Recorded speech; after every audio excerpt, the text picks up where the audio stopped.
We're going to talk about why the industry is trying to kill small whiskey brands, okay? And we're going to talk a little bit about what we could do to help that.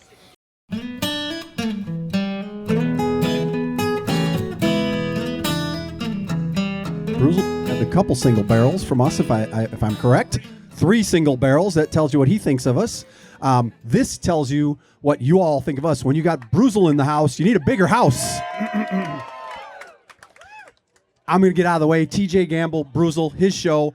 Only thing we're going to tell you afterwards, when he's done, these are 10 to 15 minute lightning talks. When he's done, he's staying right here. Photo, signed bottles, all that good stuff. I'm out.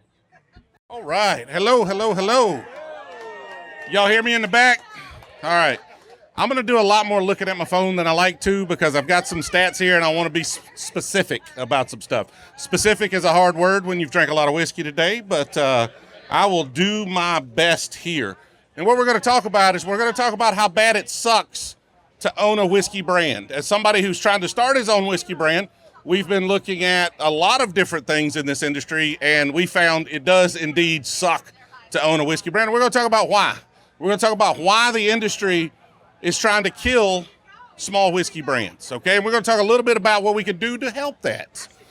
All right, so let's talk about the state of the whiskey industry in general. Now, a lot of these stats come from an article in Food and Wine by Jake Eman, and I apologize, Jake, if I mispronounced your last name. But according to Jake, there are roughly 2,700-ish craft whiskey brands in the United States, which is a lot. That's a lot.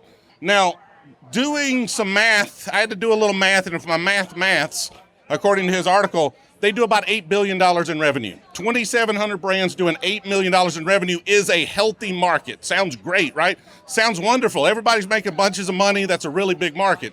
The problem is that 43 of those 27-ish hundred, less than 2%, actually account for 54.5% of the revenue for that market, which makes it a much smaller market, right? They're doing over $4 billion of those dollars. Now, if you take out the top 10% of craft whiskey producers, you're looking at about, and so that'll leave us with about 2,500 of those 2,700. And again, if my math is mathing, that's about $900 million for 90% of the market, which is a much, much smaller market. So even in craft whiskey, like you think of the haves and the haves not in whiskey. You think of these guys on this side of the fence, and you think of the guys on this side of the fence. But realistically, even for small producers, there are haves and there are have-nots. There are folks that, when we work with whiskey brands, there's really 3 different types we work with. There are small mom and pop guys that are just trying to figure it out. They want to make whiskey. They're there for the love of it. They're guys who maybe are small emerging brands, but they have money. Maybe they sold some businesses. Maybe they took a bunch of investment. And then there's guys that have corporate overlords, right? And they're throwing some money at something.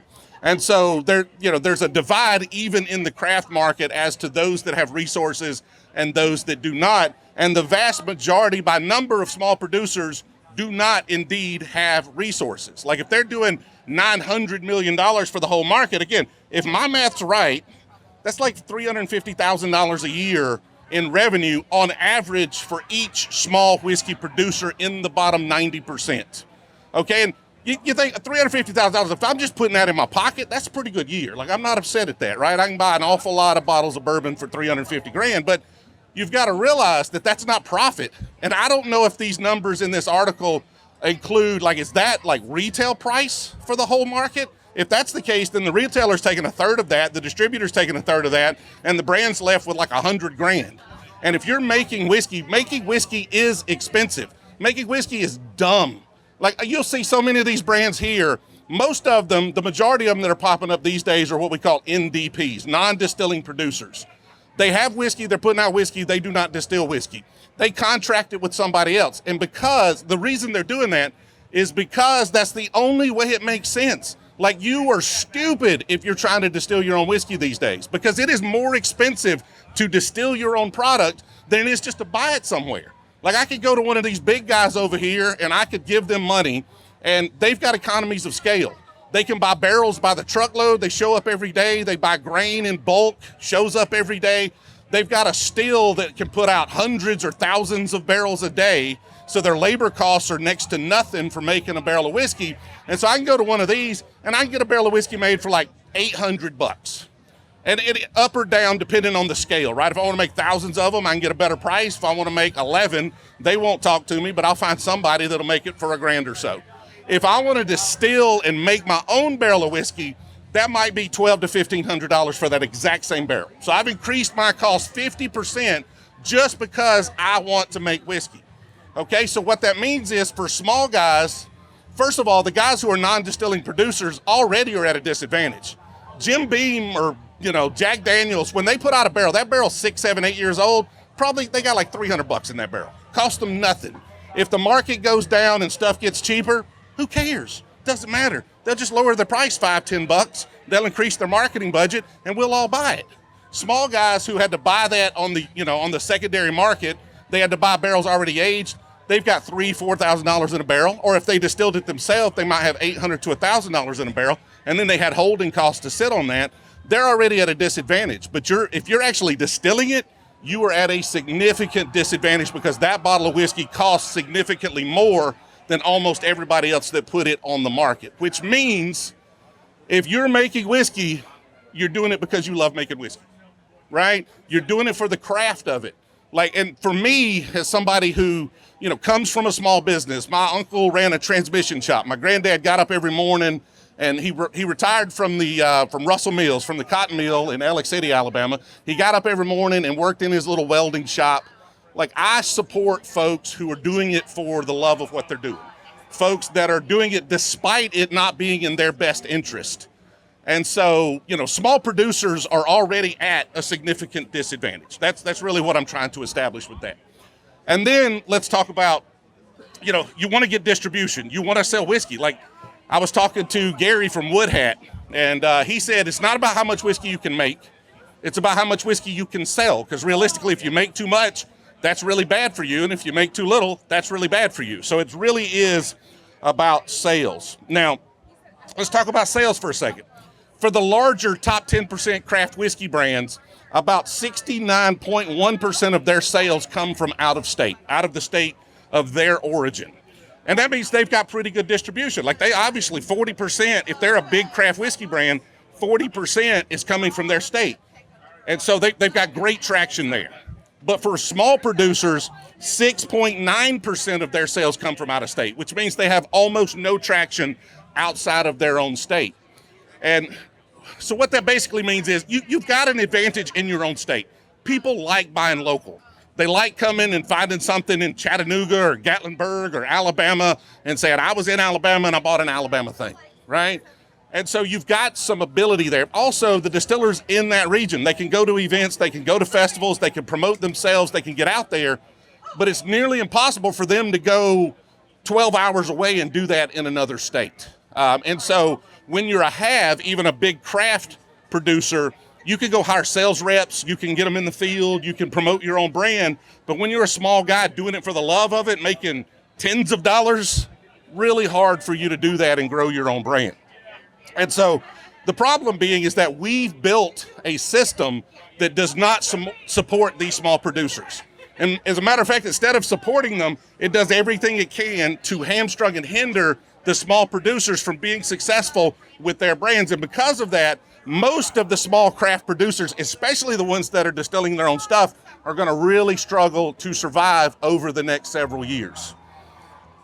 So if you wanted to get a national or a regional brand, you've got 3 options for distributors. There's a bunch of distributors out there, but if you're going big, nobody wants to go state by state and negotiate a different deal with every distributor. So you've got 3 options. One of those options that will remain nameless so that they don't put a hit out on me is the 10th largest privately owned company in the United States. One distributor of whiskey or alcohol is the 10th largest privately held company in the United States, doing $26 billion in revenue. And that is 3 times the revenue of the entire craft spirits industry. So they are 3 times, one distributor is 3 times the size of the entire craft industry. If you take out that top 10%, that's 30 times bigger than the majority of craft spirits producers. Now, why is that important? Because this whole thing is about politics. This whole thing is about power and control and leverage and who can get the politicians to vote on their side.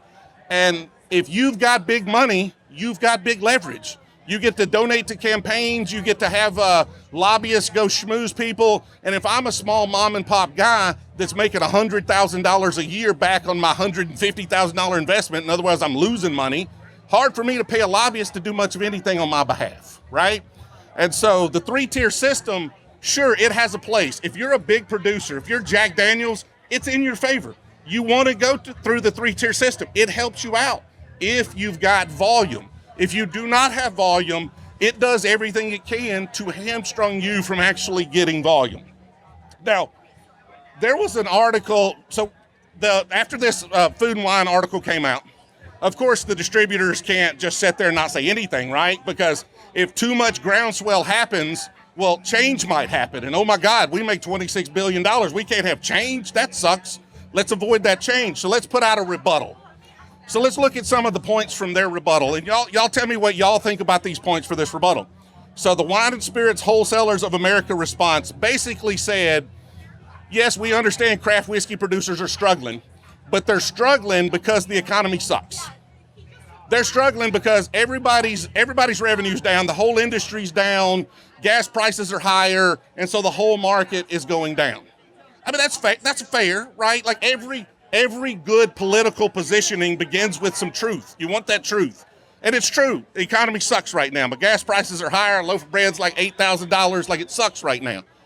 So that's a fair point. But they also said that changing the three-tier, allowing the direct-to-consumer shipping of alcohol is not a silver bullet that will save these craft brands. Well, guess what? They're right. It won't save all craft brands. I mean, it's a no-shit Sherlock moment. Some of them just suck, right? They're making shitty whiskey. Nobody wants it. They're not going to survive. That's fine.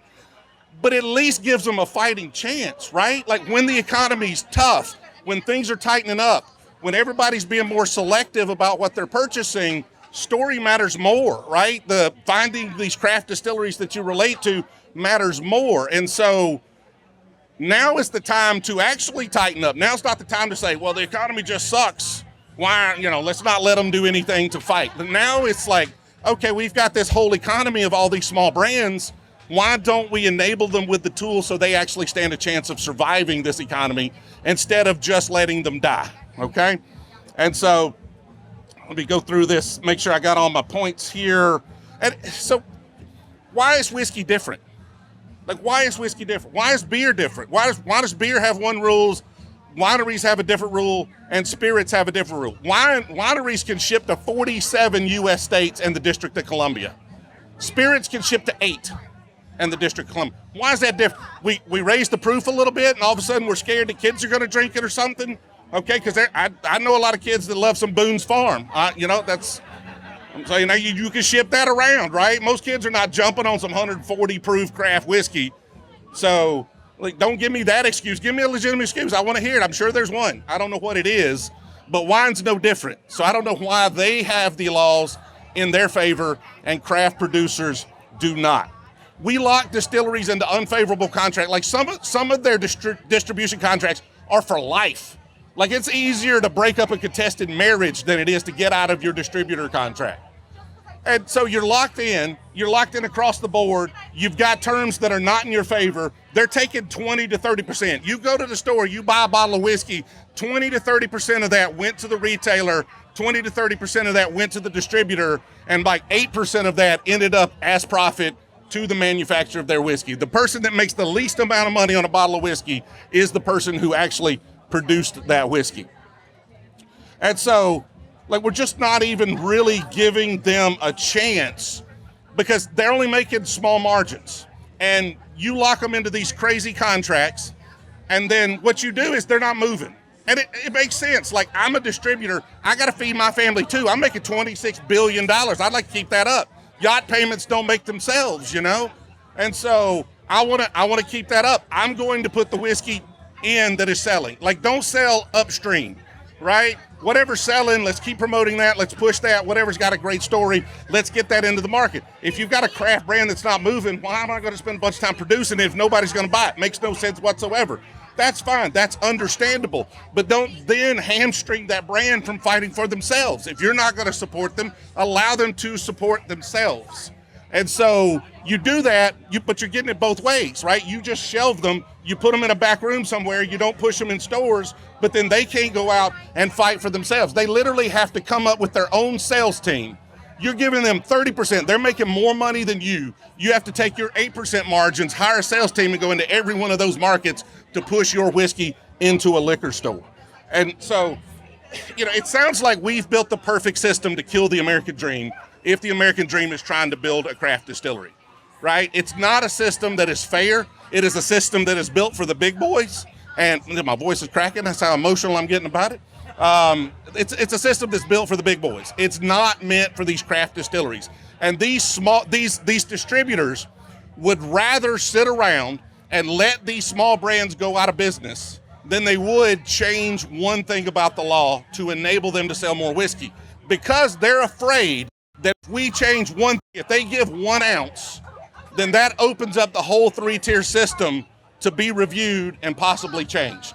And so they are going to fight, they're going to lobby, they're going to spend their $26 billion every year making sure they don't give an inch. And they would rather these small brands go out of business, because even if these brands go out of business, you're all still going to find some whiskey you like, you're still going to go to a store and buy it, and they are still going to get their cut. And they don't care whether the brand survives, all they care about is that cut.